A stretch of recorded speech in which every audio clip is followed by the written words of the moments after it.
కుత్బుల్లాపూర్ నియోజకవర్గం జీడిమెట్లలో జై చంద్రబాబు జై తెలుగుదేశం నినాదాలతో కుత్బుల్లాపూర్ జీడిమెట్లలో హోరెత్తింది. గోపి మాట్లాడుతూ ఆంధ్రప్రదేశ్లో టీడీపీ జనసేన బీజేపీ కూటమి విజయదుందుబి మోగించడంతో తెలంగాణలో తెలుగుదేశం శ్రేణులు పెద్ద ఎత్తున సంబరాలు ఒక్కసారిగా అంబరాన్నంటాయి. జనసేన శ్రేణులు జత కలిసి బాణసంచ కాల్చి కేక్ కట్ చేశారు. అభిమానులకు స్వీట్లు పంచిపెట్టారు. చంద్రబాబు పవన్ కళ్యాణ్లకు జిందాబాద్లు కొట్టారు. ద్విచక్ర వాహన ర్యాలీ నిర్వహించారు. సైకిళ్లు పట్టుకొని జై తెలంగాణ అంటూ నినాదాలు చేశారు. ఈ కార్యక్రమంలో నాగేష్, కిరణ్, తెలుగుదేశం నాయకులు, కార్యకర్తలు అధిక సంఖ్యలో పాల్గొన్నారు.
చంద్రబాబు నాయుడు గారి నాయకత్వం.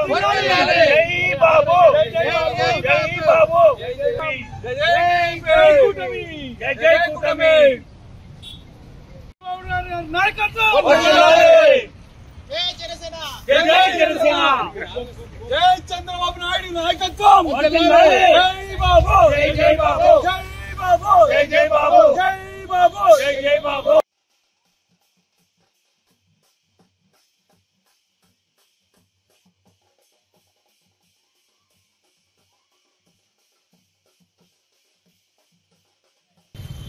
జై చంద్రబాబు జై తెలుగుదేశం పార్టీ వర్ధిల్లాలి. ఈరోజు తెలుగు రాష్ట్ర ప్రజలకి సంతోష దినము. సైకో పోయిండు. ఏపీ రాష్ట్ర ప్రజలు ఎంత ఆనందంగా అవుట్ రేట్గా ఓటేసిరో ఇవాళ మనకి తెలుస్తూ ఉంది. దాని కౌంటింగ్ రోజున ఎంతెంత ఒక్కొక్క ఎమ్మెల్యేకి ఎంతెంత మెజార్టీ వచ్చింది. ఇక్కడ ఎన్ఆర్ఐలు వచ్చిర్రు. తర్వాత ఐటీ ఇక్కడి నుంచి పోయి ఒక్కొక్కరు పోయి 10 మందితో ఓట్లు వేయించిర్రు. అందుకే ఇది ప్రజా విజయము. చంద్రబాబు నాయుడు మళ్ళీ సీఎం అవుతుండు. 9వ తారీఖు ప్రమాణ స్వీకారము. రాష్ట్రం మొత్తం సుభిక్షంగా ఉంటుంది, డెవలప్మెంట్ అవుతుంది, బిజినెస్ వస్తుంది. ప్రతి ఒక్కరి కళ్ళలో ఆనందం చూస్తున్నాము. కావున ఓట్లేసిన ప్రతి ఒక్కరికి పేరు పేరున ధన్యవాదాలు, కృతజ్ఞతలు